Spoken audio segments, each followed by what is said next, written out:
ನಮ್ಮದೇ ಸರ್ಕಾರ ಇದ್ದಾಗ 17 ಜನಕ್ಕೆ ರಾಜೀನಾಮೆ ಕೊಡಿಸಿ ದುಡ್ಡು ಕೊಟ್ಟು ಖರೀದಿ ಮಾಡಿದ್ವಿ. ಸ್ನೇಹಿತರೆ, ಗಮನವಿಟ್ಟು ಕೇಳಿ.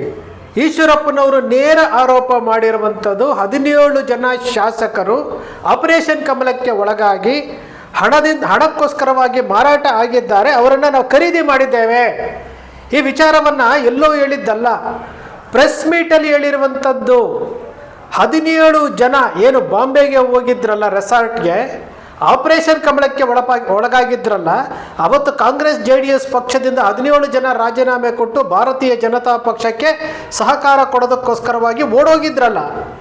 ಆ ವಿಚಾರ ಇವತ್ತು ಈಶ್ವರಪ್ಪನವರು ಭಾರತೀಯ ಜನತಾ ಪಕ್ಷದ ರಾಜ್ಯಾಧ್ಯಕ್ಷರಾಗಿದ್ದಂಥವರು, ಅವತ್ತು ಶಾಸಕರಾಗಿದ್ದಂಥವರು, ಅವರು ವಿಧಾನಸಭೆ ಒಳಗಡೆ ಇದ್ದಂಥವರು, ಅವರು ಸಚಿವರಾಗಿದ್ದಂತಹ ಈಶ್ವರಪ್ಪನವರು ನೇರ ಆರೋಪ ಮಾಡಿದ್ದಾರೆ. ಅಂದರೆ ಸಂವಿಧಾನಕ್ಕೆ ಈ 17 ಜನ ಅಪಚಾರ ಮಾಡಿದ್ದಾರೆ ಅನ್ನೋ ಲೆಕ್ಕ ತಾನೆ. ಪ್ರಜಾಪ್ರಭುತ್ವ ವ್ಯವಸ್ಥೆಗೆ ಇವರು ಅಪಮಾನ ಮಾಡಿದ್ದಾರೆ ಅನ್ನೋ ಲೆಕ್ಕ ತಾನೆ. ಇವ್ರಿಗೇನು ತನಿಖೆ ಇಲ್ಲ, ಶಿಕ್ಷೆ ಇಲ್ಲ ಅಂತಂದರೆ ಹಾಗಾದರೆ ಇವರು ಆಡಿದ್ದೇ ಆಟನ?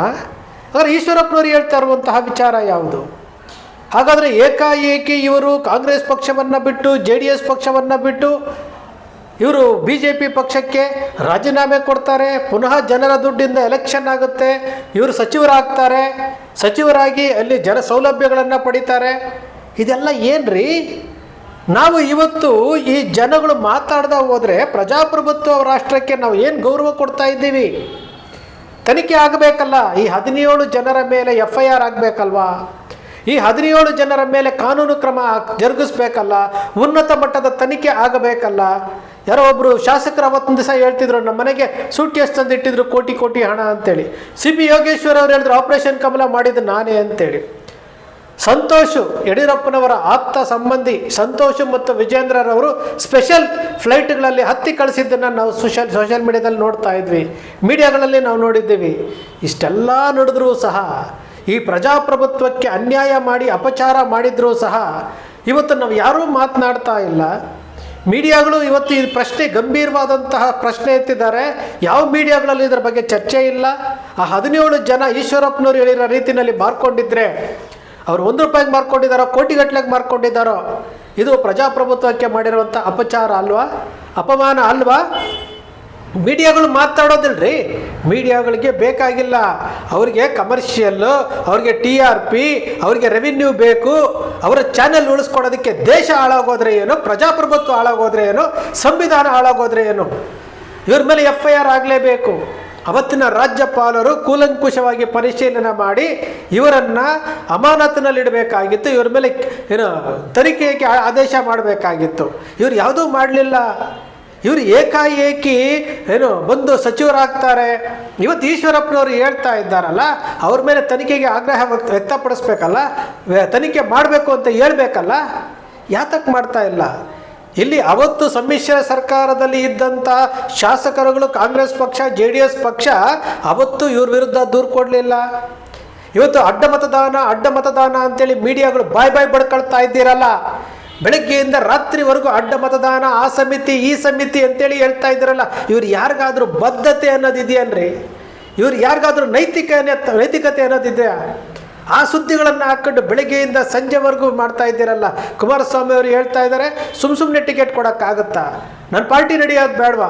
ನಾನು ದುಡ್ಡಿಸ್ಕೊಂಡಿದ್ದೆ ಅಂತ ನೇರವಾಗಿ ಹೇಳ್ತಾ ಇದ್ದಾರೆ. ಹಾಗಾದರೆ ಪ್ರಜಾಪ್ರಭುತ್ವ ಅಂತಂದರೆ ಮಾರಾಟ ಆಗುವಂಥ ವಸ್ತುನ ಜನರಿಗೆ ಓಟ್ಗೆ ದುಡ್ಡು ಕೊಟ್ಟು ಖರೀದಿ ಮಾಡ್ತಾ ಇದ್ದಾರೆ. ಇಲ್ಲಿ ನಾವು ಪಬ್ಲಿಕ್ ಆಗಿ ಹೇಳ್ತಾ ಇದ್ದೀವಿ, ಬೈ ಎಲೆಕ್ಷನ್ನಲ್ಲಿ ಯಾವ್ಯಾವ ರೀತಿ ಓಟುಗಳನ್ನು ಖರೀದಿ ಮಾಡಿದ್ರು, ಮಾರಾಟ ಮಾಡಿದ್ರು ಅಂತ ನೋಡ್ತಾ ಇದ್ದೀವಿ. ಇದ್ರ ಬಗ್ಗೆ ಯಾರೂ ಮಾತಾಡ್ತಾ ಇಲ್ಲ. ಚುನಾವಣಾ ಆಯೋಗ ಮಾತಾಡ್ತಾ ಇಲ್ಲ. ಜಮೀರ್ ಅಹಮದ್ ಖಾನ್ ಯಾವುದೋ ಒಂದು ಆಡಿಯೋ ಲೀಕ್ ಆಯ್ತಲ್ಲ, ಅವಾಗ ಮಾತನಾಡಿದಂಥದ್ದು ಯಾವುದು? ನಾವು ಇಷ್ಟು ಲಕ್ಷ ಕೊಟ್ವಿ, ಅಷ್ಟು ಲಕ್ಷ ಕೊಟ್ವಿ, ಅಷ್ಟು ಕೊಟ್ವಿ, ಇಷ್ಟು ಕೊಟ್ವಿ ಅಂತಂದರೆ ಚುನಾವಣೆ ಪಾರದರ್ಶಕವಾಗಿ ನಡೆದೈತಾ? ಚುನಾವಣಾ ಪಾರದರ್ಶಕವಾಗಿ ನಡೀತಾ ಇದೆಯಾ? ಚುನಾವಣಾ ಆಯೋಗ ಏನು ಸ್ಟಿಟ್ಟು ಅಂತಾರಲ್ಲ, ಯಾವ ರೀತಿ ಮಾಡ್ತಾ ಇದ್ದಾರೆ?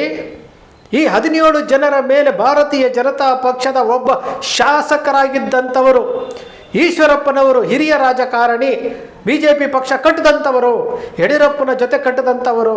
ಅವತ್ತು ಇವರು ಯಾರೂ ಇರಲಿಲ್ಲ. ಅವತ್ತು ಪಕ್ಷ ಕಟ್ಟಿದ್ದು ಈಶ್ವರಪ್ಪ, ಯಡಿಯೂರಪ್ಪ, ಆಮೇಲೆ DS ಶಂಕರಮೂರ್ತಿ, ಇಂಥವ್ರು BB ಶಿವಪ್ಪ, AK ಸುಬ್ಬಯ್ಯ, ಇಂಥವ್ರು ಪಕ್ಷ ಕಟ್ಟಿದ್ದು. ಇವರೆಲ್ಲ ಆಮೇಲೆ ಬಂದು ಸೇರ್ಕೊಂಡಂಥವ್ರು.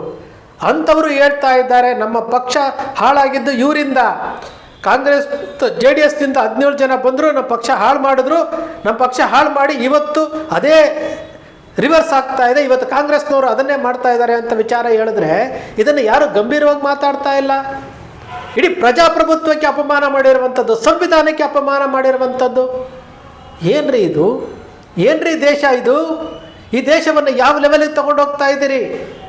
ಒಂದು ಕಡೆ ಕೇಂದ್ರ ಸರ್ಕಾರದಲ್ಲಿ ಆಡಳಿತ ನಡೆಸ್ತಾ ಇರುವಂತಹ BJP ಪಕ್ಷ ಪ್ರಾದೇಶಿಕ ಪಕ್ಷಗಳನ್ನು ಪೀಸ್ ಮಾಡ್ತಾ ಇದ್ದಾವೆ. ಆಮ್ ಆದ್ಮಿನ ಪೀಸ್ ಮಾಡಿದ್ದಾಯಿತು, TMCನ ಪೀಸ್ ಮಾಡಿದ್ದಾಯಿತು, ಶಿವಸೇನೆನ ಪೀಸ್ ಮಾಡಿದ್ದಾಯಿತು, NCPನ ಪೀಸ್ ಮಾಡಿದ್ದಾಯಿತು. ಕರ್ನಾಟಕದಲ್ಲಿ ಒಂದು JDS ಪಕ್ಷ ಇದೆ, ಅದು ನಿರ್ನಾಮ ಮಾಡ್ತಾರೆ ಅವರು. ಎಲ್ಲ ರಾಜಕೀಯ ಪಕ್ಷ ಪ್ರಾದೇಶಿಕ ಪಕ್ಷಗಳನ್ನು ನಿರ್ನಾಮ ಮಾಡೋದೇ ಇವರ ಉದ್ದೇಶ. ಇದು ಪ್ರಜಾಪ್ರಭುತ್ವನ? ಇದು ಸಂವಿಧಾನಕ್ಕೆ ಕೊಡ್ತಾ ಇರುವಂತಹ ಗೌರವನ? ನಾವ್ಯಾರು ಮಾತಾಡ್ತಾ ಇಲ್ಲ. ನಮ್ಗೆ ಯಾವ ರೀತಿ ಸುದ್ದಿಗಳು ಬೇಕು ಗೊತ್ತಾ? ವಿಜೃಂಭಿಸುವಂತಹ ಸುದ್ದಿಗಳು ಬೇಕು. ನಮ್ಗೆ ಯಾವ ರೀತಿ ಸುದ್ದಿಗಳು ಬೇಕವೆಲ್ಲ ಏನು ಒಂದು ರೀತಿಯಾದಂತಹ ಏನು ಪ್ರಚಾರ ಬೇಕಾದಂತಹ ಸುದ್ದಿಗಳು. ಇಂತಹ ಸುದ್ದಿಗಳ ಬಗ್ಗೆ ಮಾತನಾಡ್ತಾ ಇರಿ. ಇಡೀ ದೇಶದ ಸಂವಿಧಾನಕ್ಕೆ ಅಪಚಾರ ಮಾಡ್ತಾ ಇರುವಂಥವ್ರ ಮೇಲೆ FIR ಆಗಬೇಕ್ರಿ, ತನಿಖೆ ಆಗಬೇಕು, ಪ್ರಾಮಾಣಿಕವಾದಂತಹ ನ್ಯಾಯಾಂಗ ತನಿಖೆ ಆಗಬೇಕು, ಏನು ನ್ಯಾಯಾಧೀಶರುಗಳಿಂದ ತನಿಖೆ ಆಗಬೇಕು. ತನಿಖೆ ಆಗಿ ಇವರ 17 ಜನರು ಇವರ ಆಸ್ತಿಯ ಮೂಲ ಯಾವುದು? ಈ 17 ಜನ ಏನು ಶಾಸಕರಾಗಿಂತ ಮುಂಚೆ ಇವರ ಆಸ್ತಿ ಎಷ್ಟಿತ್ತು? ಇವರು ಮೊದಲ ಬಾರಿಗೆ ಶಾಸಕರಾದಾಗ ಆಸ್ತಿ ಎಷ್ಟಿತ್ತು? ಇವತ್ತು ಅವರ ಆಸ್ತಿ ಎಷ್ಟಿದೆ? ಯಾವ ಲೆವೆಲ್ಗೆ ಹೋಗಿದೆ? ಈಗ ಆಪರೇಷನ್ ಕಮಲ ಮೂಲಕ ಅವರು ಹಣ ತಗೊಂಡಿದ್ದಾರಾ ಇಲ್ವಾ? ಎಲ್ಲದರ ತನಿಖೆ ಮಾಡಬೇಕಾಗಿರುವಂಥದ್ದು ಯಾರು? ಇವತ್ತು ರಾಜ್ಯಪಾಲರು ಏನು ರಾಜಭವನವಾಗಿ ಲೋಕಭವನ ಆಗಿದೆಯಲ್ಲ, ರಾಜ್ಯಪಾಲರು ಇದ್ದದ್ರ ಬಗ್ಗೆ ಗಂಭೀರವಾಗಿ ಪರಿಗಣಿಸಬೇಕಿಂತ ವಿಚಾರಗಳನ್ನು ಇವತ್ತು ಮೀಡಿಯಾಗಳಲ್ಲಿ ಈಶ್ವರಪ್ಪನವರು ಮಾತನಾಡಿರುವಂತಹ ವಿಚಾರವನ್ನು ಗಂಭೀರವಾಗಿ ತೆಗೆದುಕೊಂಡು ಇವರ ಮೇಲೆ ಕೇಸು ದಾಖಲಾಗಬೇಕು, FIR ಆಗಬೇಕು, 17 ಜನರ ಮೇಲೆ FIR ಆಗಬೇಕು. ಇವರು ಯಾರ್ಯಾರು ಅಮಿತ್ ಶಾ ಒಡ್ಡಿದ್ರಲ್ಲ ಅವ್ರ ಮೇಲೆಲ್ಲ FIR ಆಗಬೇಕು. ಇವರು ಯಾರ್ಯಾರು ಫ್ಲೈಟಲ್ಲಿ ಕಳಿಸ್ಕೊಟ್ಟಿದ್ರಲ್ಲ, ಇವರು CP ಯೋಗೇಶ್ವರ್ ಹೆಸರು ಬರ್ತಾ ಇದೆಯಲ್ಲ, ಇವರು ಎಲ್ಲರ ಮೇಲೆ FIR ಆಗಬೇಕು. ಎಲ್ಲರನ್ನು ತನಿಖೆಗೆ ಒಳಪಡಿಸಬೇಕು. ಇದು ಸತ್ಯಾಂಶ ಉಳಿಸ್ಬೇಕಾಗಿರುವಂಥದ್ದಲ್ಲ. ಈ ದೇಶದ ಸಂವಿಧಾನ ಬರೆದಂತಹ ಡಾಕ್ಟರ್ BR ಅಂಬೇಡ್ಕರ್ ಅವರು ಬರೆದಿರುವಂಥ ಸಂವಿಧಾನಕ್ಕೆ ಅಪಚಾರ ಮಾಡಿರುವಂಥದ್ದು.